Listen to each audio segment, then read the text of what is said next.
Good day. Today we are shooting the Ruger GP100. This is a 6-inch barrel, stainless steel. This was my father's. We bought it, I think he bought it like in the 90s sometime. We were shooting some 158 grain DG bullets, some cast with, I believe it's some kind of polymer coating on it. So it's a 6-round shot cylinder.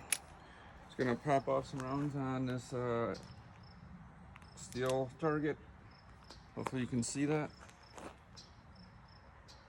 And a miss. I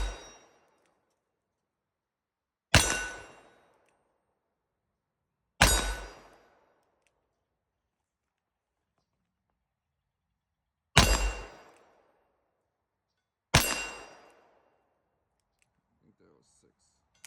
Yeah. All right. It's quite a pleasant shooting firearm. Very good trigger. These are built like tanks. Gotta love them. Gotta love the Ruger GP100. Thanks for watching.